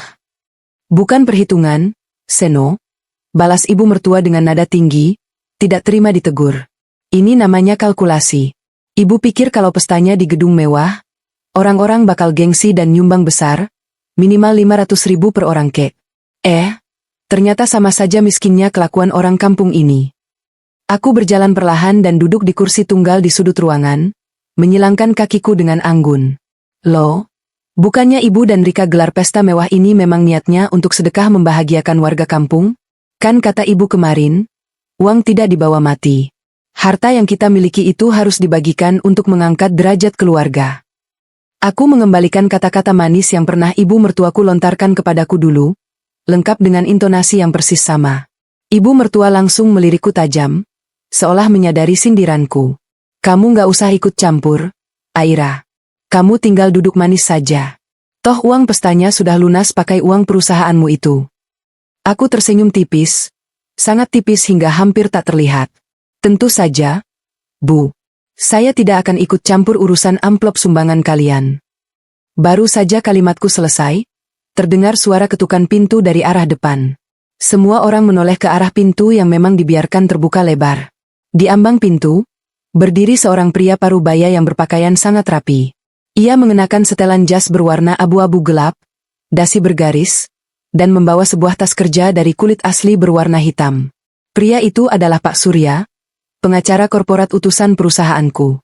Permisi, sapa Pak Surya dengan suara berat dan berwibawa. Ia membetulkan letak kacamatanya sambil menatap sekilas ke arah kekacauan di ruang tamu, lalu pandangannya berhenti tepat pada ibu mertua dan Rika.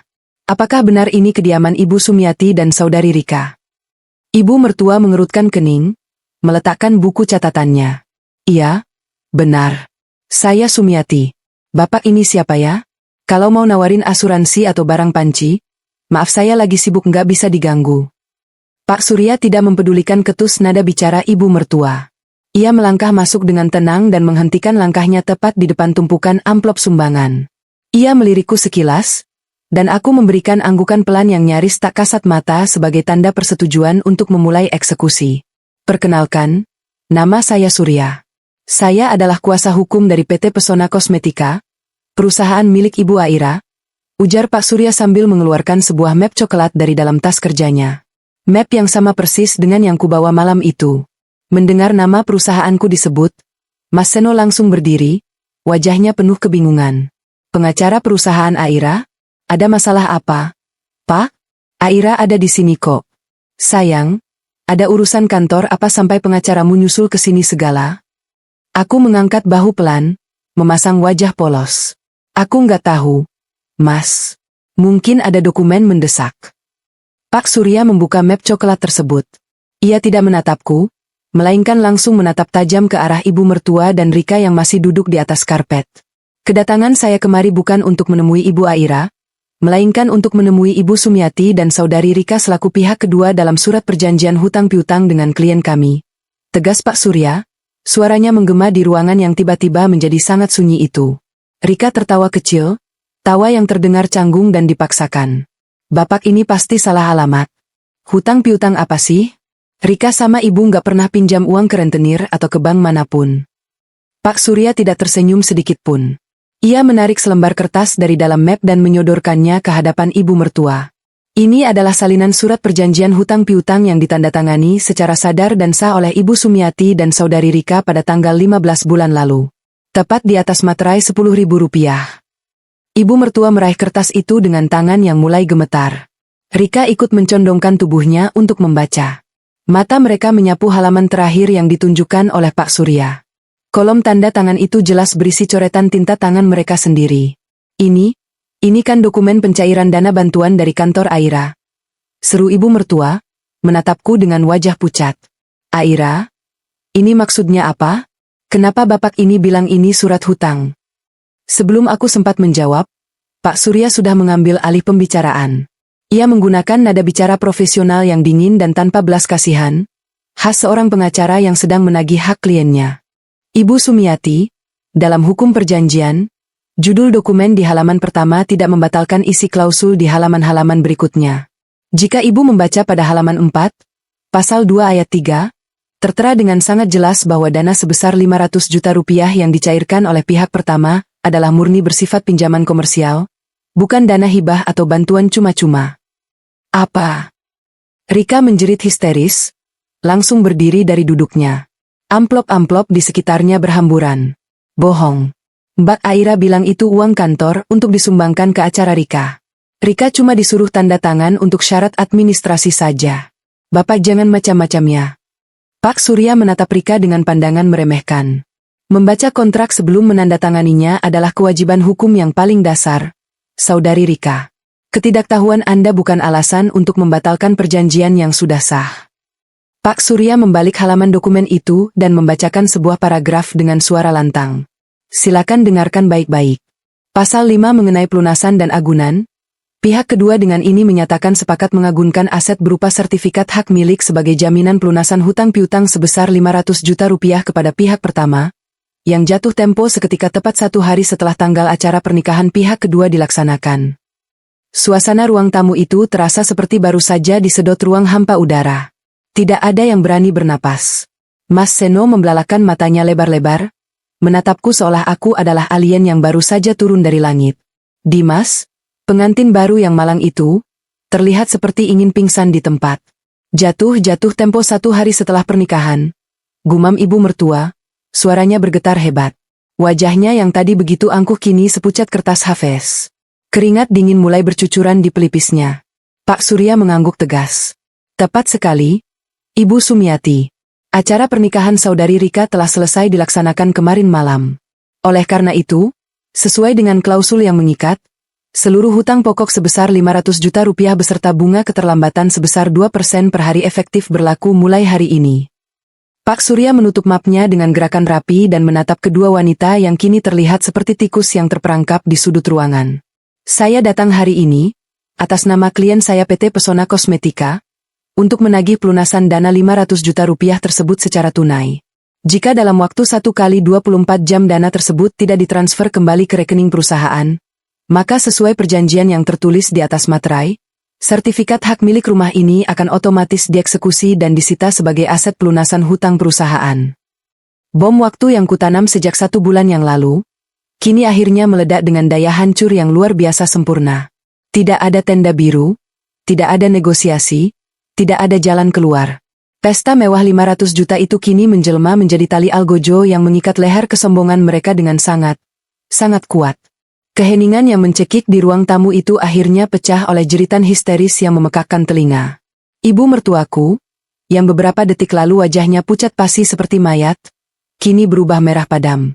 Matanya melotot liar, napasnya memburu, dan urat-urat di lehernya menonjol keluar. Ia menatapku dengan kebencian yang begitu pekat, seolah ingin mencabik-cabik tubuhku hidup-hidup. Perempuan iblis, teriak ibu mertuaku sambil bangkit berdiri dengan kasar.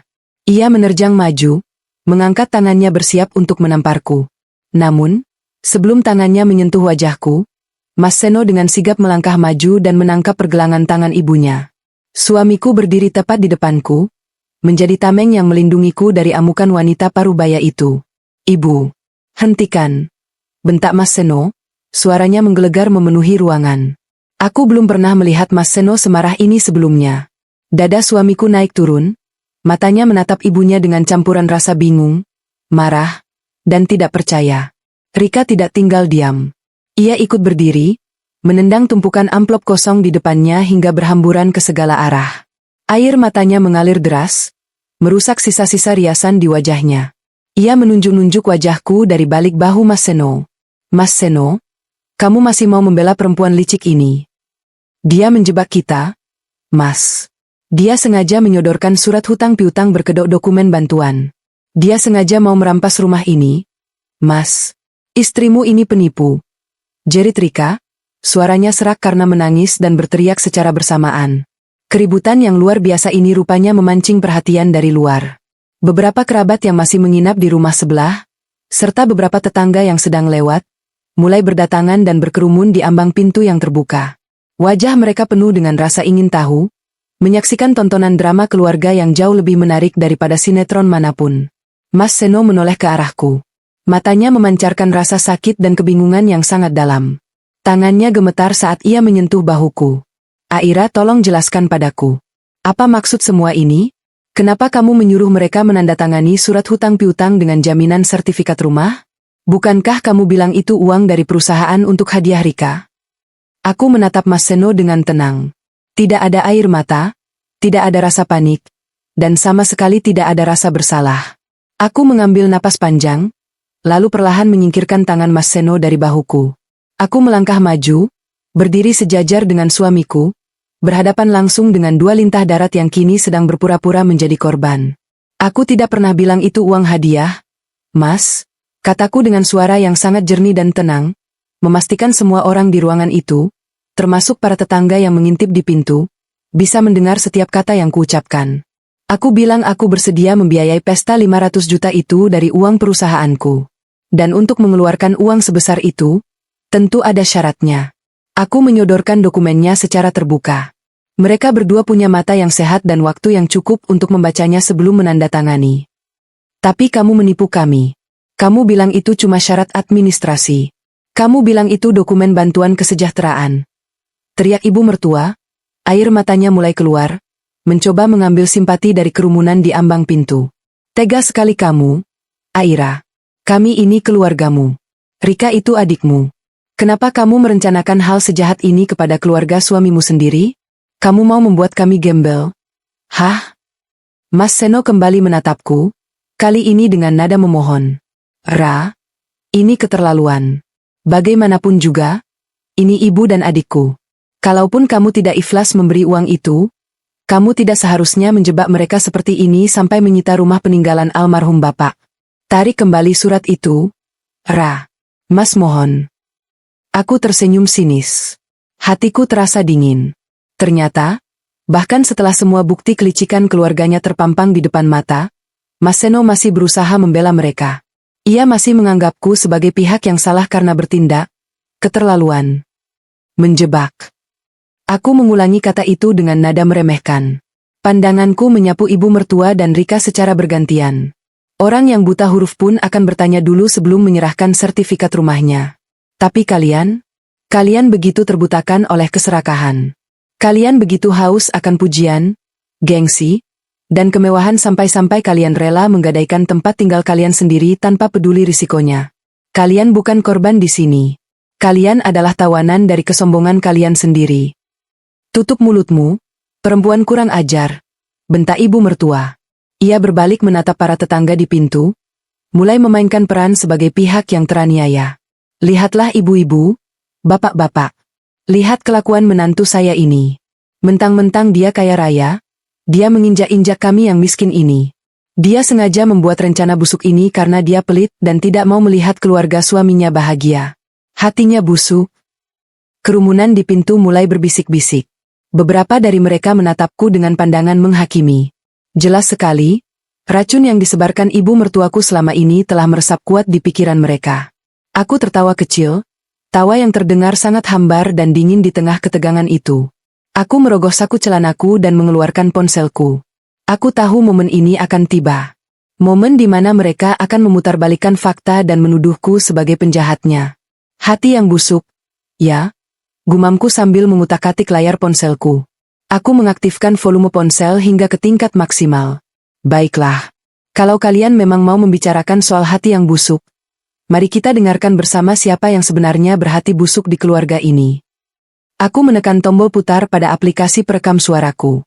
Ponsel itu kuangkat tinggi-tinggi agar suaranya bisa menjangkau seluruh sudut ruangan dan sampai ke telinga orang-orang yang berkerumun di depan rumah. Suara rekaman itu mengalun jelas.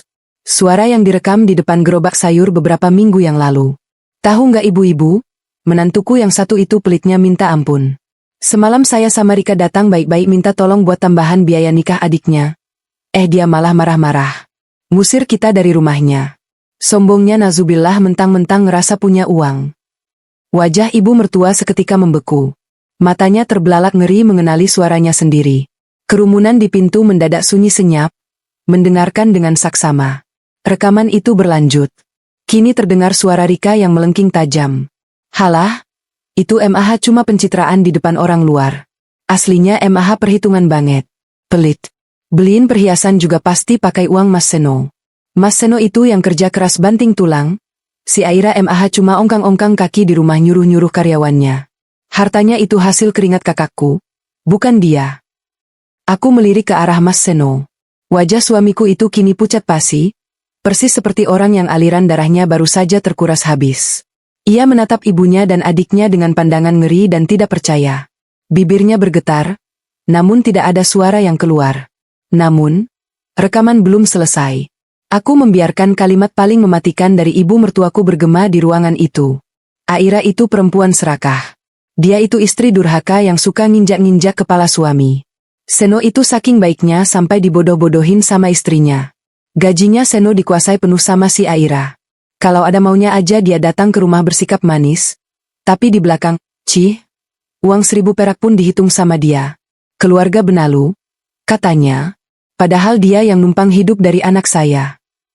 Aku menekan tombol jeda, menghentikan rekaman tersebut. Ruangan itu kini benar-benar hening.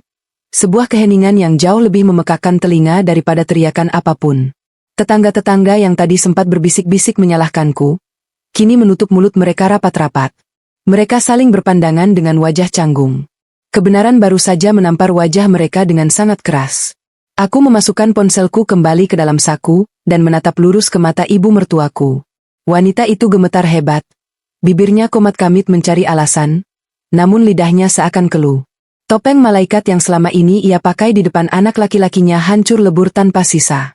Nah, Mas Seno, kataku, memecah kesunyian. Aku menoleh menatap suamiku yang masih mematung.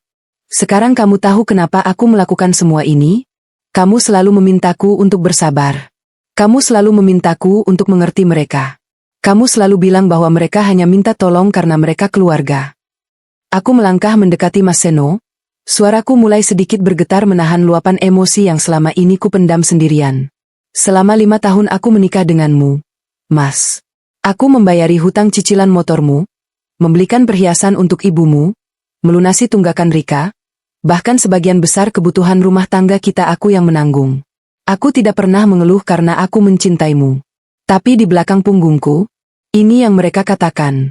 Mereka merendahkan harga diriku. Mereka menginjak-injak martabatku di depan umum. Mereka menyebutku pelit saat aku menolak diperas 500 miliar untuk sebuah pesta hura-hura. Aku menunjuk wajah ibu mertua dan Rika dengan jari telunjukku yang bergetar. Kalian bilang aku numpang hidup? Kalian bilang hartaku adalah hasil keringat anak kalian? Kalian sangat serakah dan tidak tahu malu. Kalian memfitnahku, mencaci makiku, tapi keesokan harinya kalian datang merengek dan memohon uang ratusan juta dariku sambil tersenyum manis.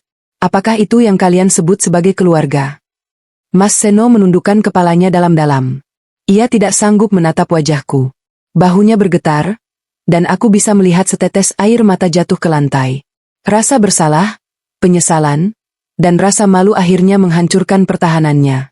Suamiku akhirnya menyadari bahwa selama ini ia telah membiarkan istrinya menjadi korban pelecehan emosional dari keluarganya sendiri. Tiba-tiba, suara tawa sinis yang sangat keras terdengar dari sudut ruangan. Semua orang menoleh ke arah sumber suara. Dimas, pengantin baru yang sejak tadi hanya diam mematung, kini berdiri sambil mengusap wajahnya dengan kasar. Ia menatap Rika dengan pandangan penuh kebencian dan jijik. Luar biasa, desis Dimas, suaranya bergetar menahan amarah yang meledak-ledak. Benar-benar luar biasa kelakuan kalian. Rika tersentak kaget. Ia melangkah mendekati suaminya dengan wajah memelas. Mas Dimas. Mas jangan salah paham. Ini semua akal-akalan perempuan itu. Rika enggak. Diam. Bentak Dimas sangat keras hingga membuat Rika memekik dan mundur beberapa langkah. Wajah Dimas merah padam. Kamu pikir aku tuli? Kamu dan ibumu yang selama ini sombong bukan main di depan keluargaku. Kalian bilang kalian punya banyak uang. Kalian bilang pesta mewah ini murni dari tabungan kalian berdua. Kalian meremehkan keluargaku yang hanya bisa menyumbang sedikit. Dimas berjalan mendekati Rika, menunjuk-nunjuk wajah istrinya tanpa ampun. Dan ternyata apa? Semuanya bohong. Kemewahan ini hasil dari menjebak dan menipu kakak iparmu sendiri. Kalian memaksakan gengsi dengan berhutang 500 juta rupiah. 500 juta? Rika. Dan karena kita sudah resmi menikah, hutang itu otomatis akan ikut menyeretku. Kan? Mas? Enggak gitu, Mas. Rika janji kita pasti bisa cari jalan keluarnya.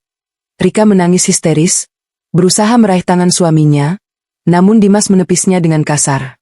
Jalan keluar apa? Gaji pelayanku saja tidak sampai UMR. Apalagi harus melunasi hutang 500 miliar beserta bunganya. Kamu menjebakku ke dalam neraka? Rika. Dimas menoleh ke arah ibu mertua dengan tatapan penuh kebencian. Keluarga penipu. Matre. Tukang fitnah. Pantas saja seluruh kampung ini menertawakan kalian. Kalian memang pantas hancur. Tanpa basa-basi lagi, Dimas membalikkan badannya, menerobos kerumunan orang di pintu, dan berjalan cepat keluar dari rumah itu. Ia meninggalkan istri yang baru dinikahinya semalam dalam keadaan hancur berkeping-keping. Rika menjerit memanggil nama suaminya, berlari ke arah pintu hingga tersandung tumpukan amplop kosong, lalu menangis meraung-raung di atas lantai. Ibu mertuaku merosot jatuh ke karpet, mencengkeram dadanya yang naik turun dengan cepat, seolah kehilangan separuh napasnya. Wajah kesombongannya telah sirna, digantikan oleh keputusasaan yang sangat gelap. Kerumunan warga di depan pintu mulai bubar satu persatu. Mereka tidak lagi berbisik-bisik. Pandangan mereka terhadap ibu mertuaku dan Rika kini berubah menjadi tatapan jijik dan iba yang mencemooh. Reputasi sebagai keluarga terpandang yang selalu diagung-agungkan oleh ibu mertuaku, kini hancur berkeping-keping menjadi debu hinaan di mata masyarakat. Mas Seno akhirnya mengangkat wajahnya. Ia berjalan pelan menghampiri ibunya yang terduduk lemas di lantai.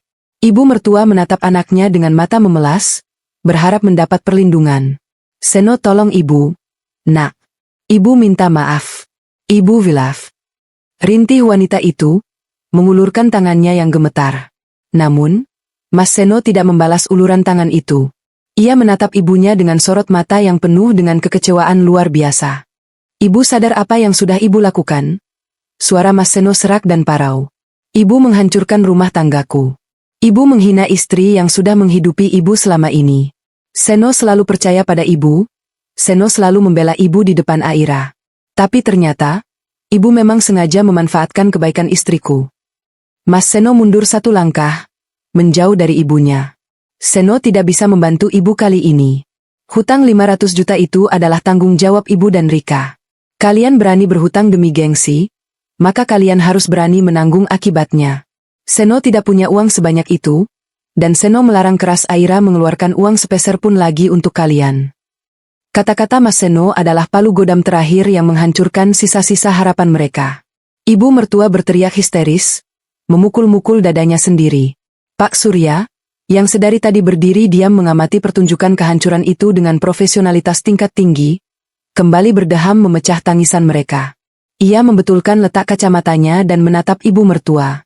Waktu terus berjalan. Ibu Sumiati.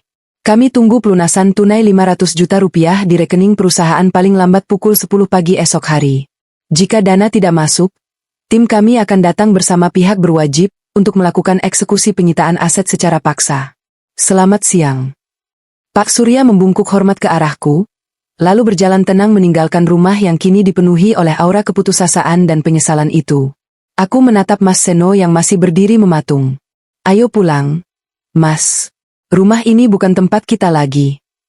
Aku membalikkan badan dan melangkah keluar dari rumah itu dengan kepala tegak. Di belakangku, suara tangisan histeris dan raungan penyesalan terus menggema, sebuah melodi karma yang terdengar sangat memuaskan di telingaku. Matahari pagi bersinar terik, namun sinarnya tidak mampu memberikan kehangatan bagi penghuni rumah tua di ujung gang perkampungan itu. Tepat pukul 10 pagi keesokan harinya, sesuai dengan tenggat waktu yang tercantum dalam perjanjian, tidak ada 1 sen pun uang yang masuk ke rekening perusahaanku. 1 jam kemudian, Pak Surya datang kembali ke rumah ibu mertuaku. Kali ini, ia tidak datang sendirian. Beliau membawa 2 orang staf legal perusahaanku, seorang jurusita dari pengadilan negeri, dan 2 orang petugas kepolisian setempat sebagai pengaman prosedur eksekusi agunan. Aku tidak ikut hadir dalam proses penyitaan tersebut. Aku berada di kantorku, memantau jalannya eksekusi melalui panggilan video yang dihubungkan oleh salah satu staf legal. Di layar ponselku, aku bisa melihat dengan jelas pemandangan yang menyedihkan sekaligus melegakan itu. Ibu mertua dan Rika tidak bisa berbuat apa-apa selain menangis terseduh-seduh saat jurusita membacakan surat penetapan penyitaan. Segala argumen, jeritan, dan permohonan ampun mereka tidak digubris. Hukum tertulis di atas kertas materai dengan tanda tangan mereka sendiri adalah bukti yang tidak terbantahkan. Dalam waktu kurang dari 2 jam, rumah peninggalan almarhum mertua laki-lakiku itu telah dikosongkan. Perabotan mereka yang tersisa dikeluarkan dan ditumpuk berantakan di halaman depan. Tanda penyitaan berukuran besar dipasang di pintu utama dan gerbang rumah. Proses pengosongan rumah itu menjadi tontonan gratis bagi seluruh warga kampung.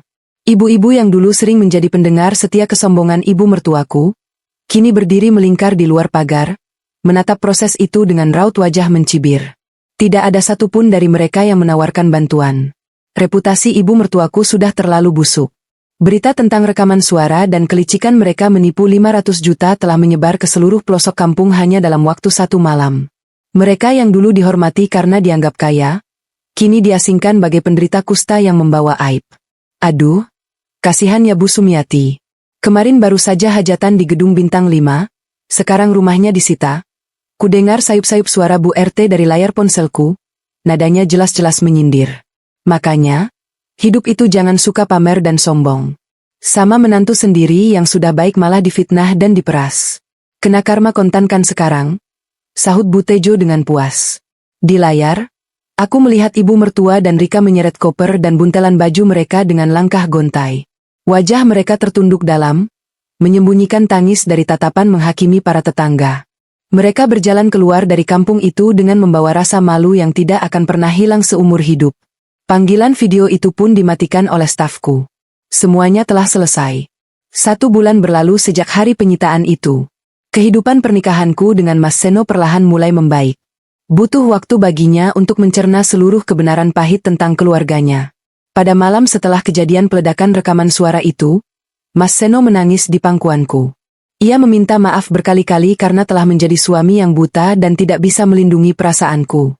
Ia merasa sangat berdosa karena membiarkan aku menjadi sapi perah keluarganya. Aku memaafkannya, namun dengan syarat yang sangat tegas. Aku tidak akan pernah mau lagi berurusan dengan ibu dan adiknya. Aku melarang Mas Seno memberikan bantuan finansial sepeser pun kepada mereka. Jika ia melanggar, maka aku tidak akan segan-segan untuk menggugat cerai.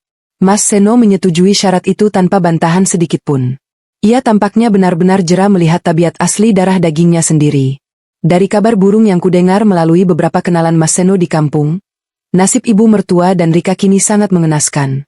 Tanpa rumah dan tanpa uang 500 miliar dari hasil menipu, mereka terpaksa menyewa sebuah kamar kos-kosan sempit dan kumuh di pinggiran kota yang sangat padat. Rika, yang dulu bercita-cita menjadi ratu dengan pesta mewah, kini harus menghadapi kenyataan pahit bahwa pernikahannya hancur sebelum sempat dibangun. Dimas tidak pernah kembali setelah kejadian hari itu. Pria itu langsung mengurus berkas perceraian ke pengadilan agama. Ia menolak keras dikaitkan dengan hutang piutang istrinya. Rika jatuh depresi.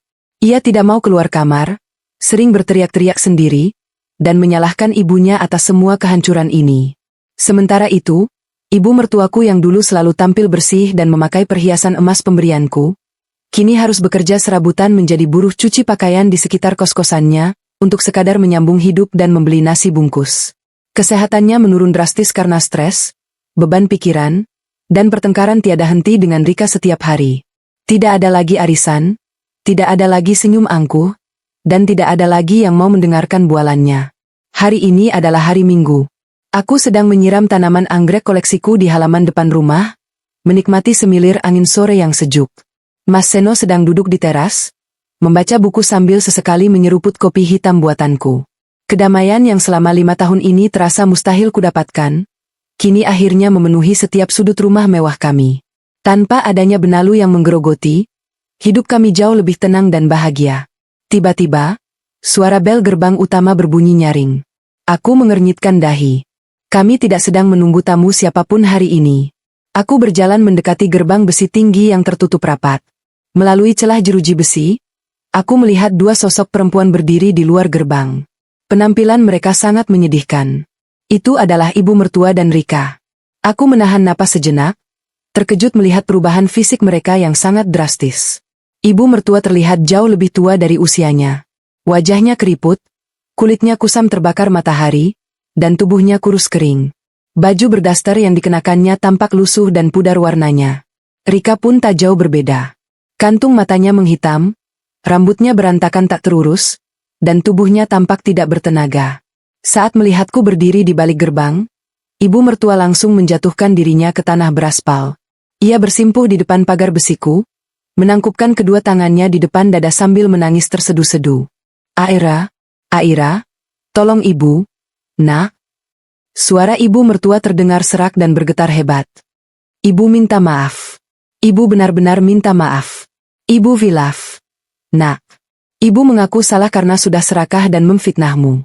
Tolong ampuni ibu, Aira. Rika ikut menangis. Ia memegang jeruji besi pagarku, menatapku dengan mata memelas. Mbak Aira, tolong kami. Mbak. Kami kelaparan. Ibu lagi sakit-sakitan. Rika nggak punya kerjaan. Rika diceraikan Mas Dimas. Mbak. Hidup Rika hancur. Mbak Aira kan baik hati. Tolong beri kami pinjaman uang sedikit saja buat makan dan berobat ibu. Kami mohon. Ma. Aku berdiri mematung, menatap 2 wanita yang dulu sangat menyombongkan diri dan menginjak-injak harga diriku. Dulu, jika melihat mereka menangis seperti ini, hatiku pasti akan langsung luluh dan dompetku akan terbuka lebar. Tapi tidak hari ini. Hati yang dulu lembut itu telah mereka bekukan dengan racun fitnah dan keserakahan mereka sendiri. Kalian datang ke sini untuk meminta uang? Tanyaku dengan nada datar dan dingin, sama sekali tidak berniat membuka gembok gerbangku. Ibu mertua mengangguk cepat. Air matanya membasahi aspal di bawahnya. Iya, Nak Aira. Sedikit saja tidak apa-apa. Kami janji tidak akan mengganggu hidupmu lagi setelah ini. Ibu mohon belas kasihanmu. Aku menyilangkan lenganku di dada, menatap mereka dengan tatapan iba yang sangat dingin. Dulu, saat kalian menjelek-jelekanku di depan tukang sayur, kalian bilang najis menggunakan uangku, kan?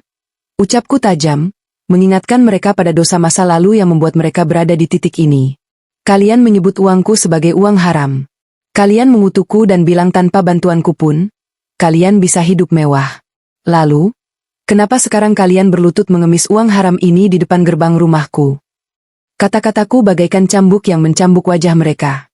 Rika dan ibu mertua terdiam, tidak bisa membalas satu kata pun. Hanya suara isak tangis yang terdengar menyedihkan di sore yang cerah itu. Harta yang kumiliki ini adalah hasil kerja kerasku, keringatku sendiri.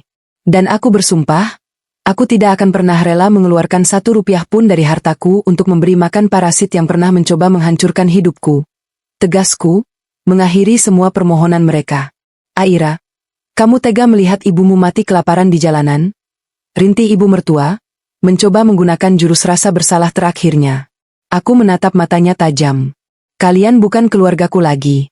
Jangan pernah sebut dirimu ibu di hadapanku. Jalan hidup yang kalian jalani sekarang adalah hasil dari pilihan kalian sendiri. Nikmatilah karma yang kalian tanam. Selamat sore. Tanpa menoleh lagi ke belakang, aku membalikkan badan dan berjalan kembali menuju teras rumahku. Di belakangku, suara tangisan histeris dan permohonan ampun terus menggema dari luar pagar, memecah kesunyian sore hari. Namun langkahku tidak sedikit pun melambat. Aku tidak merasa iba, dan aku sama sekali tidak merasa bersalah. Mas Seno yang sejak tadi memperhatikan dari teras, berdiri menyambutku. Ia tidak bertanya siapa yang datang, dan ia tidak berusaha untuk melihat keluar gerbang. Ia hanya tersenyum lembut dan merangkulkan lengannya di bahuku. Udaranya mulai dingin. Kita masuk saja, yuk, ajak Mas Seno. Aku balas tersenyum, menyandarkan kepalaku di bahunya. Ayo, Mas.